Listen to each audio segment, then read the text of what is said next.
Instead of trying to change the white man in your mind, make you accept us, we change the mind of the black man and make him accept himself. And as soon as he accepts himself, he'll solve his own problem. He won't be trying to force himself into your factory and into your bedroom and into your kitchen. With no education, you have neo-colonialism instead of colonialism, like you got in Africa 9, like you got in Haiti. So what we're talking about is there has to be educational program. That's very important. As a matter of fact, we so important for us that a person has to go through 6 weeks of our political education before he can consider himself a member of the party, able to even run down ideology for the party. Why? Because if they don't have the education, then they're nowhere. You dig what I'm saying? They're nowhere because they don't even know why they're doing what they're doing. You might get people caught up in the emotionalist movement. You understand me? You might get them caught up in because they're poor and they want something. And then if they're not educated, they want more. And before you know it, they'll be chaplets. And before you know it, we have Negro imperialists. Peace and Black Power family. Your Harlem educator, author, and activist, the Black Liberation Coach, Brother Agyei Tyehimba. I just want to take a few moments to welcome you to Harlem Liberation School's YouTube channel. Harlem Liberation School was started in 2016 by myself and my queen. And we basically saw that there was a lack of foundational black political education going on in Harlem. We're not going to get up from under white supremacy without knowing how oppression works, how it affects and impacts in our community, the ways in which we internalize our own oppression and engage in self-defeating behavior and thinking, and our socio-political movements and our very important individuals and organizations throughout our history who played a leading role in fighting against and resisting and disrupting white supremacy. So Harlem Liberation School was founded as a black political education center for adults. Because education is not just relegated to children. Adults need education. It's those of us adults who maybe when we were kids did not get that foundational Africana studies, black political education, the things we need to know to be free and to fight effectively for our liberation. And so that's what we're here to do. We hope that you will come through, check us out, look at our videos, like them, comment on them, and share them. Peace and Black Power.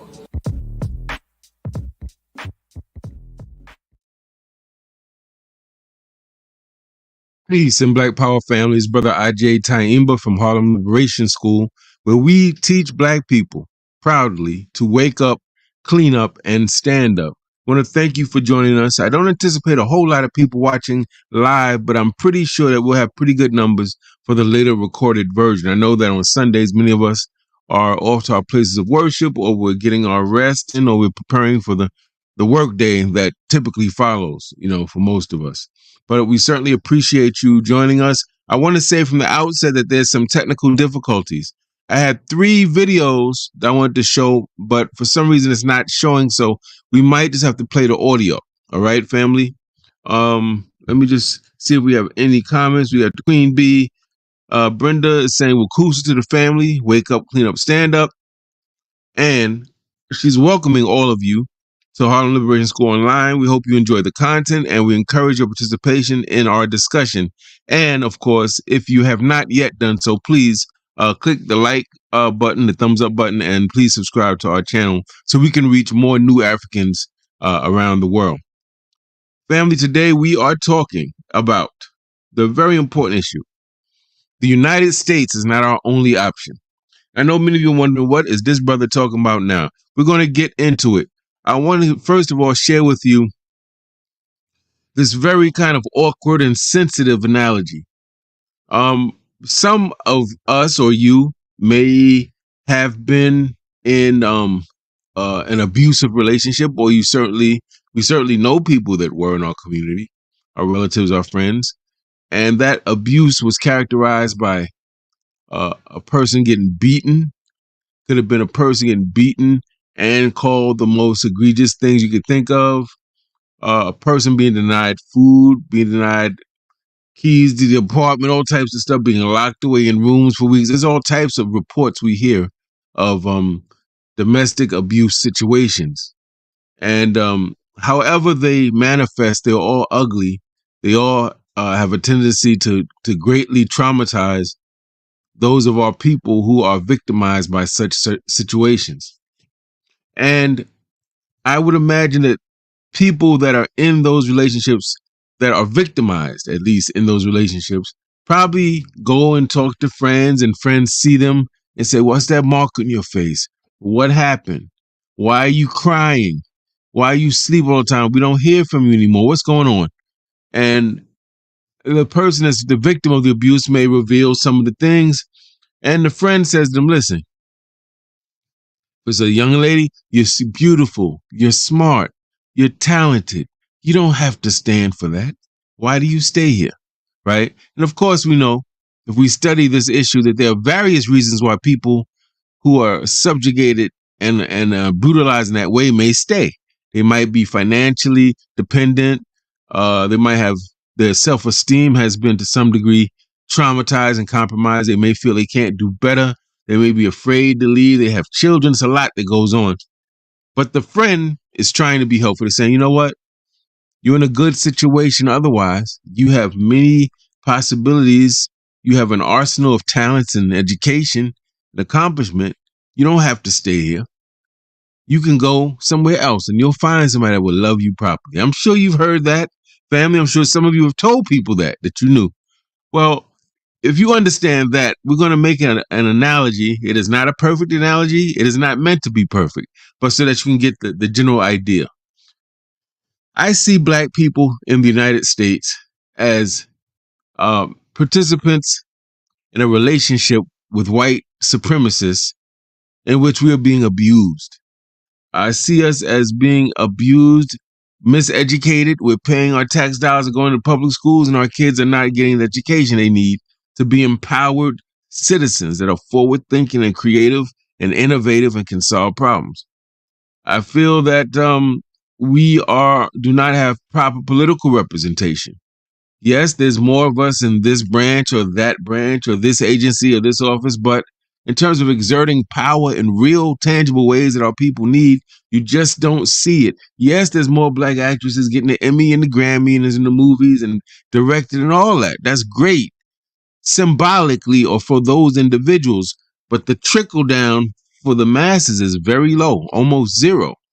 So it's like, oh, we have a mayor, but you still got police brutality. Oh, we got people on the cover of this magazine. But so many Black girls still think because they're dark, they're ugly and undesirable, right? So we have to look at the real tangible situations in our communities and give the small victories their applause and a celebration, but never lose sight of the ultimate goal. We want to be free and self-governing, and we want to be safe. You know, we don't want to adjust to our oppression. We want to overcome our oppression. We want to conquer it. Okay. So if you understand that, think about it this way. If we're abused victims in a relationship with white folk and white supremacy, who are those friends that are coming to us and saying, hey, you don't have to stand for that. Let's fight back. Let's fight the oppressor in these wicked relationships. And those people would be people like the Black Panther Party, Republican New Africa, right? Brother Malcolm, and people like this. And then we got people to say, you know what? If you don't want to fight back, if you're not equipped to fight back, if you're afraid to fight back, leave that scenario and go where you're going to be valued and appreciated for being the beautiful, intelligent, accomplished person you are, right? So if you think about it, some of our leaders and organizations have been those friends tapping us on the shoulders of people say, yo, we don't have to stay here. Yo, you can create a situation where you're self-governing. Yo, you can have educational institutions that reflect your image and interests. In other words, what they've been trying to tell us from Marcus Garvey and even beyond Marcus Garvey, Henry Highland Garnett, Martin Delany, Maria Stewart, we can go on and on, 19th century, all the way to now, have been telling us, Black man and woman in the United States, you got options. You got options beyond the borders of the United States. The United States is not the only game in town, right? Now, to set this up, and I wish the video is not showing, but I want to play the audio.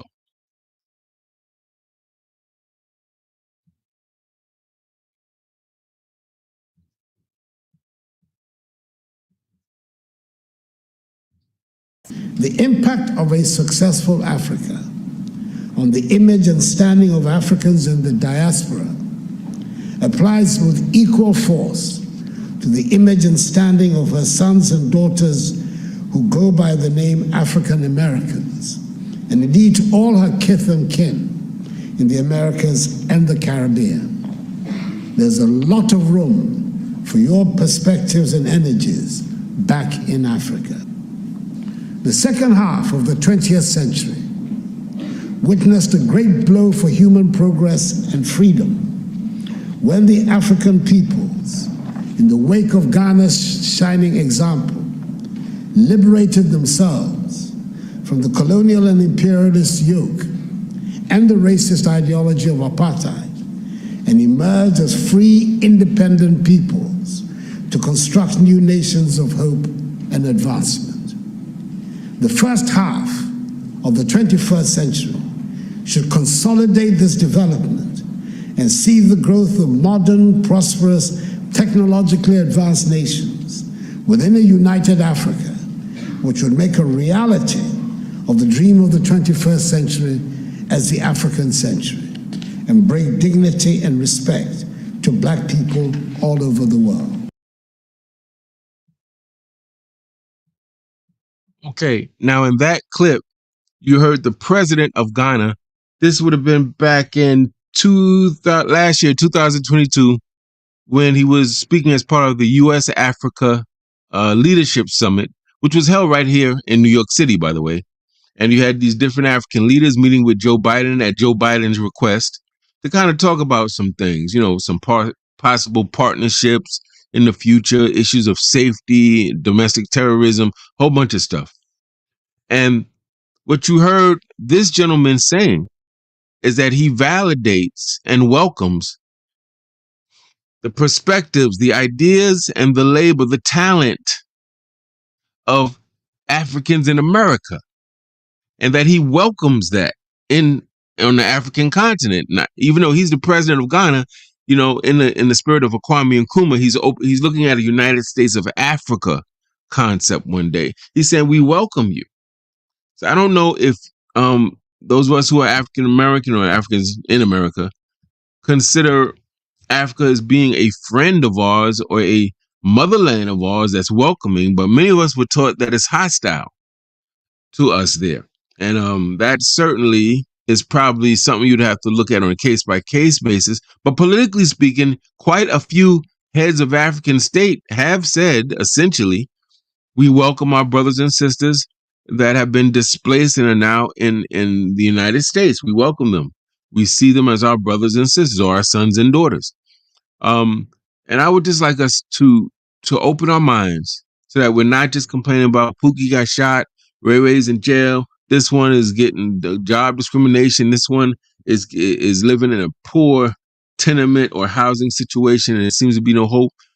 There are answers, family. There are solutions. There are alternatives. And maybe we need to widen our vision. Maybe we need to look back and look at the world around us. The United States is just one country amongst many in this entire world. There's a whole world out there, family.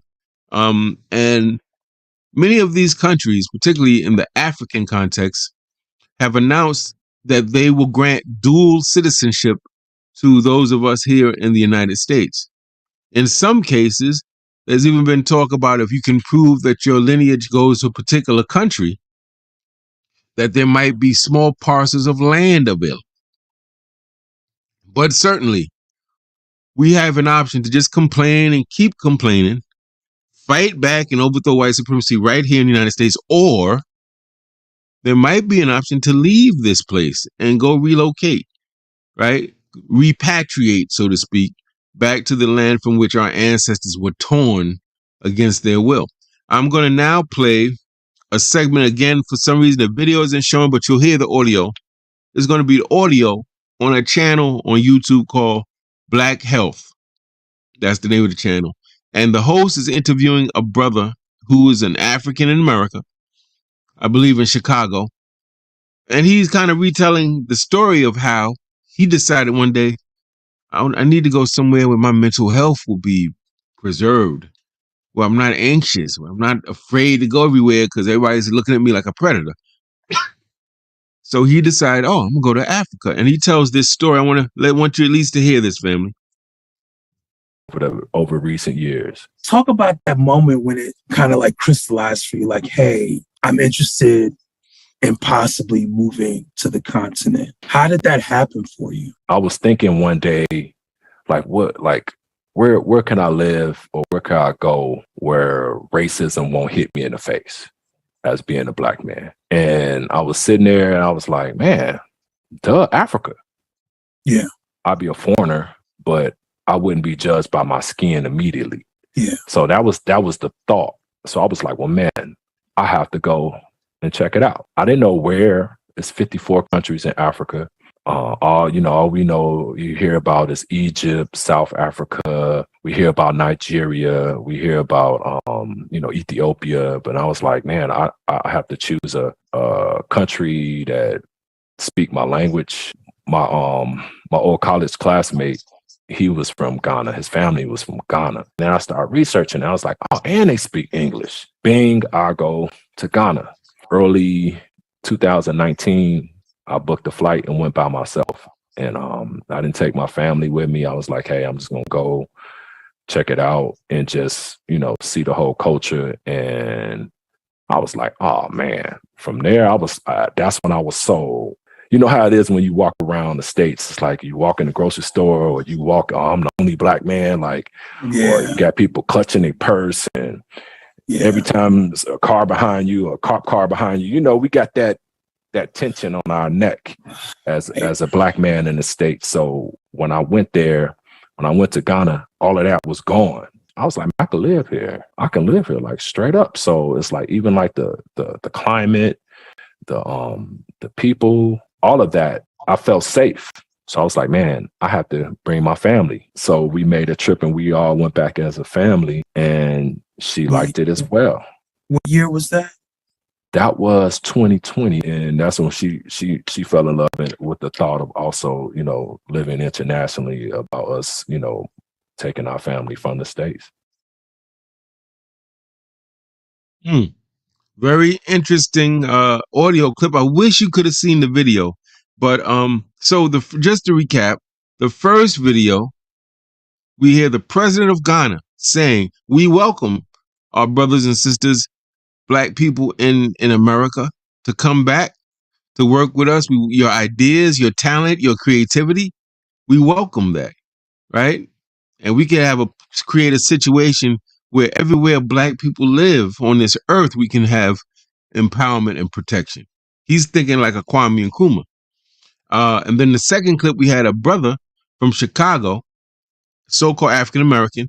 And he's like, one day I was tired of getting followed in the department store, people clutching their bag when I get on the elevator, cops around me, and I'm in my car and I'm getting nervous. Even though I didn't do anything, I have this anxiety that they're going to kill me. He's going through all this. He says, one day I was just like, man, where could I go on this earth where I won't feel like that?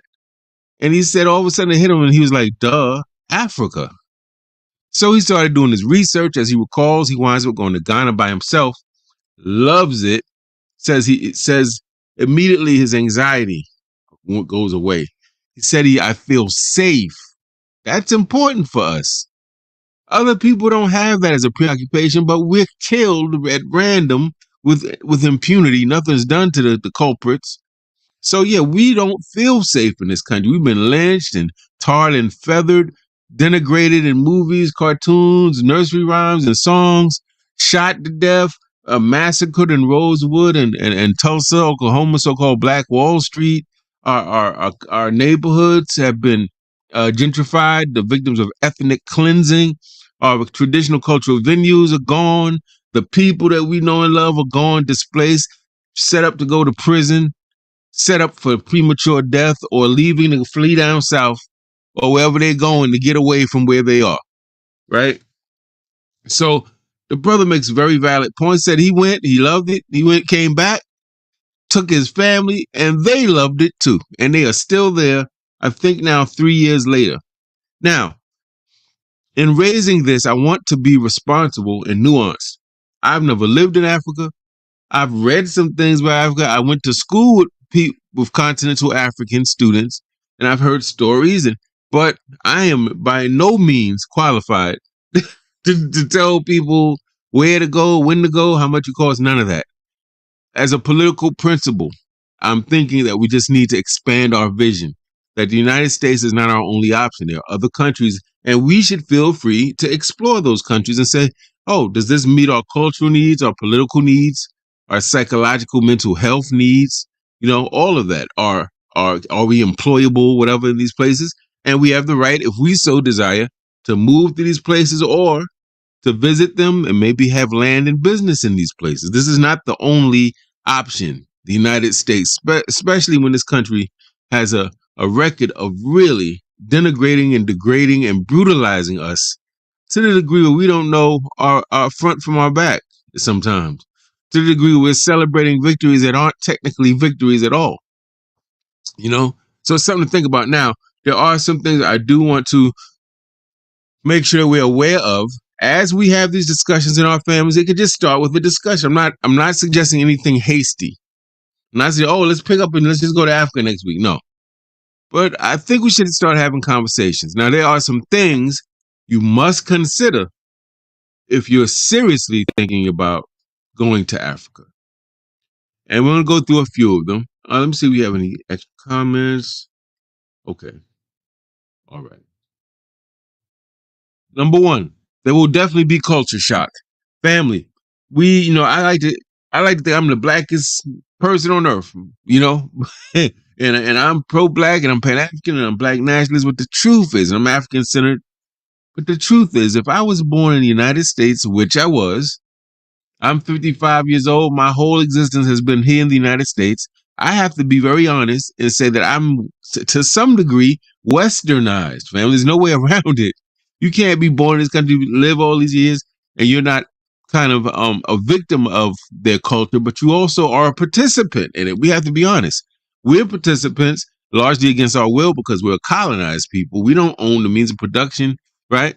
Most of us are laborers for other people, or we're high-level administrators for other people, but we're still working for other people's interests. That's the fact, right? So that means that to some degree, we come with a westernized idea of clothing and fashion, a westernized idea of what goes together with clothes, a westernized idea of what sounds good, a westernized idea of diet, what we consider our food or soul food. A lot of that is westernized. That's not to say we're just like white folk, but certainly we are impacted by being in Western culture. It's the way it thinks, its philosophy, its ethos, its religions, right? We've been tainted, bitten by this wolf of white supremacy. So there's going to be culture shock. You're going to go to the continent. You're going to see things that you may not expect to see. A lot of things will be different culturally. The food, water, the rest, the setup, how things look, how markets look, is going to be different. So you have to be prepared for that. The culture shock, the difference in culture, so to speak. Number two is technology is not quite where it should be. Certainly when you compare Africa to the rest of the world, you would say electricity, access to Wi-Fi and really high-speed internet, cell phone, what would that be? Connection, right? Those things are lacking compared to more quote-unquote economically developed or industrialized countries. However, there are also countries where those things are intact, where things are pretty good. And with the help of people like Akon, who's bringing electricity to different African villages, things are looking up. But you do got to know, in most places in the United States, you pull out your cell phone, you make a call, you receive a call. You can sit up in your local cafe or your McDonald's and you can get on Wi-Fi for free. It is not going to be quite like that in many African countries because they're still working to get their technological infrastructure to that place. And why are they still with some of the best and brightest people on this planet, with the wealthiest countries on this planet? Why are they behind with technological infrastructure? The white man, family. Years and years and centuries of colonization and sending the people away. It's called it's like a brain dump. They took some of our people and took them away out of the native land. So you got black Nigerians coming up in Britain. You understand? You got Senegalese coming up in France that think they French, think they Britain. It's a lot going on, but the reasons why these things are not where they should be is because of centuries of colonization and imperialism. But you should know that. Related to that, the healthcare system is still developing. It's not like here, you call 911, they ask you which hospital you want to go to. You get there, they got a protocol in place. Whether you have insurance or not, they have a protocol. There's places in Africa where there's a disparity between the amount of people in a particular territory and the amount of doctors. And it might be 100,000 people, might be one doctor per 100,000 people in certain countries. So this is something that you would have to research and do due diligence and find out the correct information before you go saying, I'm going to go to this country or that. Things that we might take for granted here. A fourth thing, and a very real thing. Some countries in Africa are experiencing serious civil unrest. By this, we're talking about coup d'etats, where typically the military or part of the military uses their arms to overthrow the existing government. Usually, sometimes they'll kill the president. Sometimes they'll put the president on house arrest. They'll arrest him and send him away somewhere, away from the headquarters, and they'll take over. Right now, there are countries where there's coup d'etats, but they're maybe in 20 or 30 years, you might have one or two. And then Africa, again, because it has been so victimized, right, by colonialism and imperialism. So it's labor of the people raped. I mean, it's just incredible. People's hands and feet cut off because they didn't get enough rubber trees for the white man to have tires over in the rest of the world. So we've been in Africa victimized and traumatized at a level I couldn't even possibly imagine, which explains why some of these things are not where they should be. Because when you consider that Africa is literally the richest continent on the face of this earth, plutonium, titanium, uranium, the little green stuff I can't remember right now that all smartphones must have comes right out of Africa. I mean, the timber, the coffee, I can keep going. The wildlife, it is the diamonds, the gold, the cobalt. I mean, it's ridiculous. And yet it's one of the most poorest and underdeveloped continents because of, guess what? The white man, right? So you got to factor that in. However, this is to say you got to do due diligence and research. What countries are having civil war? What countries have a history of repeated civil wars where the government seems to change almost every 3 weeks? You got to do that research. There are some places that are very stable in Africa, but you have to do the research to find out what exactly works for you. Number 5, there you will find there are different standards of living and a different understanding of what skills are considered marketable. So before you go, when you go off to any African continent, you got to say, well, what's the kind of standard of living? What's the gross national product? You know, what's the per capita income for the average citizen? What skills are considered marketable? What type of economy is in this country? What type of goods and services does this country tend to provide? What goods or services do they import? Because that's another place that African America can help the continent, help our people here, and help their families materially, is by identifying imports that continental Africans need and want, and providing those imports. Likewise, considering what do our people need and want here from the motherland, and being a conduit to bring those things to the States. So there's room, certainly great room, for entrepreneurial and industrious-minded Black people in Africa, for a fact. But you do need to see, do my skills, do my talents, does my education, does my personality, will it fit into this existing economy, and do we have a chance to do well here? There's no sense leaving here, going somewhere and doing worse, but these are things to think about. And I think that is it. So family, without wasting any more time, I think you should really consider that we are in an abusive relationship with this white man, his policies, his practices, and just like the typical abuse, he said, "Oh, baby, I'm gonna get better. I won't hit you. I'm not gonna hit you no more. I'm not gonna say those words. I'm gonna stop my serial cheating. I'm gonna be good. I'm not gonna spend the rent money on gambling, and I'm going on drugs and alcohol. And he keeps doing it. And we got leaders that's tipping us on our shoulders from the past, almost coming as spirit saying, Marcus Garvey, you don't have to stay here. Let's liberate Africa. We got a whole continent, family, with 54 countries in it, family. Do you understand? Not states, countries. I mean, there's a lot of possibility there if we do the research and we make connections and build relationships. I'm just saying to think about it. That's all. To consider it as an option and to stop thinking that where you were born and raised, which was against your will, none of us asked to be born here. That's against your will. So stop thinking that this is all that is meant for you. There's a whole world, and it might be the answer for some of us to go to the continent or maybe even places in the Caribbean or South America. Open your mind to different possibilities. Certainly, our people in the motherland can use our help. I've heard African leaders say it over and over again, and we can certainly use their help. It's a match made in heaven. But as we went through, there are 4 or 5 things you need to seriously consider and resolve before seriously seeing that as an option.